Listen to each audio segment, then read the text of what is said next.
안녕하세요. 이번 영상에서는 236페이지 기능 복습, 연습 도면에 치수를 넣어보세요. 이 내용을 진행을 할 텐데 06번 폴더 안에 있는 엑서사이즈 1이라는 도면을 열어보면 이렇게 치수 없이 형태만 그려져 있을 겁니다. 그리고 그 밑에 엑서사이즈 1번 피니쉬라는 도면을 열어보면 이렇게 치수까지 완벽하게 다 그려져 있을 거예요.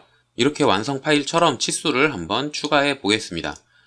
이렇게 화면을 늘어놓고 설명을 시작할 텐데 저는 두 번 설명을 할 거예요. 첫 번째는 이쪽에 있는 치수 유형별로 개별적으로 들어가 있는 각각의 명령어를 사용을 해서 한번 작성을 할 거고요. 그리고 두 번째로는 dim이라는 요 기능을 사용을 해서 한번 쭉 작성을 할 겁니다. 개인적으로 추천하는 건 통합된 치수 명령어 dim이라는 걸 사용을 하는 건데 요 기능은 익숙해지는데 시간이 조금 오래 걸려요. 하지만 익숙해지고 나면 치수를 작성하는 시간이 훨씬 줄어듭니다. 배우긴 어렵지만 배우고 나면 두고두고 도움이 된다는 뜻이죠. 그래서 요걸로 작성하는 거랑 요걸로 작성하는 거랑 두 가지를 쭉 보여드릴 거예요. 자, 그러면 시작을 해볼 텐데 치수를 작성하기 전에 해야 될 일이 있죠. 바로 현재 도면층을 수정하는 건데 dim이라는 도면층으로 치수를 작성을 할 거예요. 그런데 치수에는 요거 말고 작성하기 전에 한 가지 더 손볼 게 있습니다. 바로 스타일이라는 건데 제가 아직 스타일에 대해서 자세히 설명을 하지 않았기는 한데 요게 뭐냐 하면 치수가 어떤 형태로 들어갈 거다. 요 형태가 정의되어 있는 거라고 생각을 하시면 됩니다.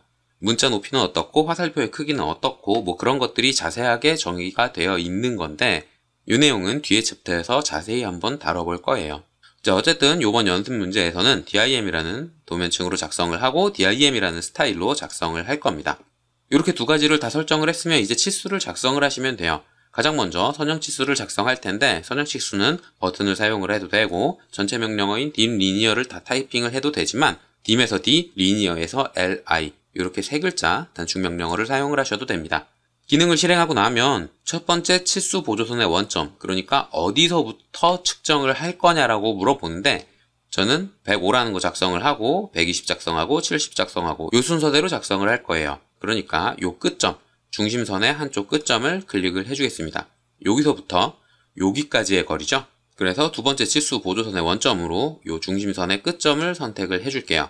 이렇게 두 개를 선택하고 나면 마우스 커서를 따라서 치수가 왔다 갔다 할 텐데 원하는 위치, 적당한 위치에 클릭을 해주면 치수가 작성이 됩니다. 지금은 제가 완성 파일을 이렇게 만들어 놔서 요거 그대로 따라서 작성을 하시면 되는데 실제로는 이런 완성 파일이 없잖아요. 회사에 가면 요게 없으니까 요걸 그대로 그려야 되는 건데 치수를 넣을 때에는 물론 분야마다 회사마다 규칙이 조금씩 있을 텐데 절대적인 규칙이 하나 있어요. 그건 바로 도면이 잘 보이도록 작성을 해야 된다는 겁니다.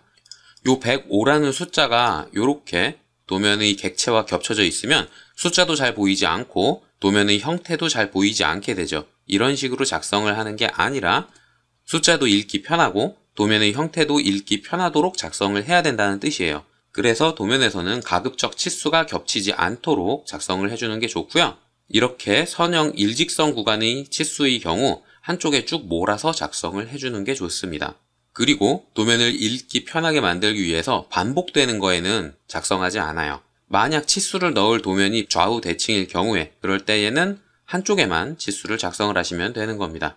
자, 다시 본론으로 돌아와서 요 120이라는 치수도 작성을 해줘야 되는데 제가 마지막에 사용한 기능이 선형치수라는 기능이었죠. 그러니까 아무것도 타이핑하지 않고 엔터나 스페이스바를 한 번 더 눌러주면 마지막에 사용했던 기능이 한 번 더 실행이 될 거예요. 그 다음에 치수를 작성을 해주면 되는데 요렇게 노드가 잡히시는 분들이 있을 겁니다. 제가 나중에 한 번 더 설명을 하겠지만 요렇게 노드가 잡히는 분들은 요 객체 스냅에 들어가면 노드라는 게 있을 겁니다. 요 노드는 점의 객체 스냅을 잡는 건데 치수를 잘 살펴보면 요 끝에 점이 하나 찍혀져 있어요.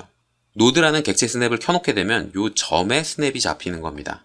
우리가 측정하고 싶은 건 요 중심선부터 요 중심선까지의 거리죠.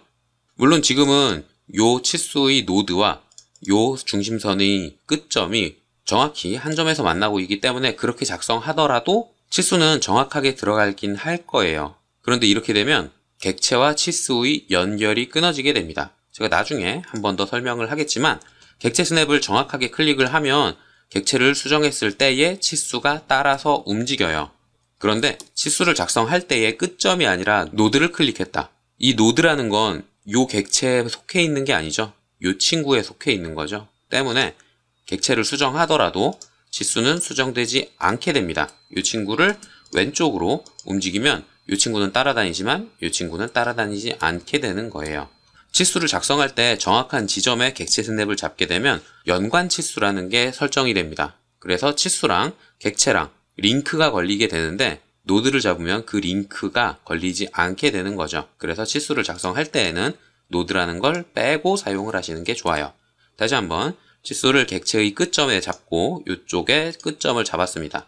이렇게 해서 치수를 넣어주면 중심선을 수정했을 때에 두 개의 치수가 같이 바뀌게 되는 거죠. 자, 다시 본론으로 돌아와서 선형치수 두 개를 작성을 했으면 이쪽에 있는 선형치수 작성을 해줘야겠죠? 끝점과 끝점을 잡아서 적절한 위치에 치수를 집어넣어 줍니다. 이렇게 하면 선형치수는 다 들어간 거예요. 자, 그 다음에 선형치수 밑에 있는 정렬치수라는 기능을 사용을 할 건데 정렬치수는 dim aligned이기 때문에 단축 명령어가 dim에서 d, aligned에서 al, 그래서 dal이라는 단축 명령어를 사용을 합니다. 기능을 실행하고 나면 첫 번째 치수 보조선의 원점을 지정해달라 그러는데 오른쪽에 보면 객체 선택이라고 되어 있죠. 오토캐드에서 옵션, 키워드들 중에 꺽쇠 가로로 엮여 있는 건 아무것도 입력하지 않고 엔터나 스페이스바를 입력하면 그 꺽쇠 안에 있는 옵션이 실행된다는 뜻이에요. 그러니까 여기에서는 객체를 직접 선택을 해서 치수를 바로 뽑아낼 수 있다는 뜻이죠. 이렇게 경사진 부분에 치수를 작성을 해주시면 되는데 사실 이 경사진 부분에 치수를 작성을 하는 기능이 정렬 치수만 있는 건 아니에요. 선형 치수에서도 기울어져 있는 부분에 이런 식으로 치수를 작성을 하실 수가 있습니다. 다시 한번 선형 치수라는 기능을 사용을 해볼까요? 그러면 첫 번째 치수 보조선의 원점을 지정해달라 그러죠? 여기를 선택을 하고 두 번째로 이쪽을 선택을 해주겠습니다. 그러면 직각 방향으로 나올 텐데 명령행을 한번 보세요. 여기에 보면 문자, 각도, 수평, 수직, 회전이라는 옵션이 있을 거예요. 여기에서 각도라는 옵션은 치수의 문자를 회전시키는 옵션입니다. 이 치수 측정되고 있는 이 각도 자체를 바꾸려면 회전이라는 옵션을 사용을 하시면 돼요. 이 옵션을 사용을 하면 치수 선의 각도를 지정을 해주게 됩니다. 그러니까 어디서부터 어디까지 측정을 할 건지 그 각도를 측정을 해주시면 돼요.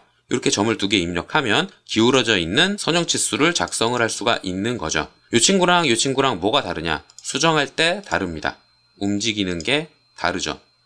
이 친구는 지정된 각도대로 그 각도를 계속 유지하면서 측정하는 반면 이 친구 정렬 치수는 선택한 두 점의 최단 거리를 측정하는 거기 때문에 수정할 때에 측정하는 각도가 바뀌게 되는 거예요.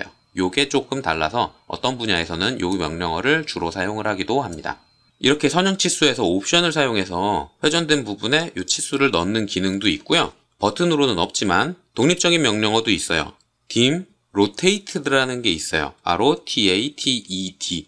요거는 지금은 많이 사용하지 않는 명령어고 버튼으로도 없는데 명령어 자체는 살아있거든요. 하지만 dim에서 d, rotate에서 r로라고 입력을 한다 그래서 기능을 사용할 수 있는 건 아니에요. 단축 명령어는 구성이 되어 있지 않습니다. dim rotated 요걸 사용을 하면 치수선의 각도를 먼저 지정을 해줘요. 요렇게 두 점을 선택을 한 다음에 그 각도로 어디서부터 어디까지 측정을 할 거냐 요렇게 물어봅니다. 그러니까 선형 치수 여기에서 옵션 사용한 거랑 입력하는 순서가 반대죠. 각도를 먼저 지정을 하고 그 다음에 어디서부터 어디까지 측정을 할 건지를 나중에 입력을 해주는 거예요. 요 기능으로도 기울어져 있는 치수를 작성을 할 수 있기는 하지만 요새는 거의 사용되지는 않습니다. 자, 이렇게 해서 정렬 치수까지 다 사용을 해봤는데 그 다음에는 세 번째에 있는 각도 치수를 한번 넣어 볼 거예요. 각도 치수는 dim angular라서 단축 명령어는 dan입니다. 앵글에서 an을 가져오는 거죠. 이걸 실행을 하면 객체를 바로 선택을 할 수가 있어요. 이 친구랑 이 친구, 이 두 개 사이의 각도를 재는 거죠. 객체 두 개를 선택하면 마우스 커서를 따라서 각도 표시가 왔다 갔다 할 거고요. 적절한 위치에 클릭해서 객체를 만들어주면 됩니다. 자, 이렇게 해서 각도 치수까지 넣었으면 나머지는 다 반지름 치수들이에요. 반지름 치수는 여기에 버튼이 있고요. 명령어는 dim radius라서 dra라는 단축 명령어를 사용을 합니다. 기능을 실행하면 호나 원을 바로 선택을 해달라 그러죠. 선택해서 적절한 위치에 클릭해서 치수를 집어넣어 주고 나머지도 순차적으로 하나씩 클릭해서 집어넣어 주시면 돼요. 아무것도 입력하지 않고 엔터나 스페이스바를 반복해서 사용하면 마지막에 실행된 기능이 반복 실행되니까 굳이 명령어를 한 번에 하나씩 다 타이핑할 필요는 없습니다. 이렇게 작성을 하면 예제 도면에 있는 것과 동일하게 치수를 작성을 한 거죠. 자, 그럼 이번에는 dim이라는 명령어를 사용을 해서 똑같은 치수를 다시 한번 넣어 볼게요. 지금은 각 유형별로 명령어를 따로 사용을 했었는데 이 버튼 혹은 dim이라는 명령어를 사용을 하면 모든 치수를 다 한 번에 기입을 하실 수가 있어요. 아무데나 클릭하고 마우스 커서를 움직여 보면 바로 치수가 들어갈 겁니다.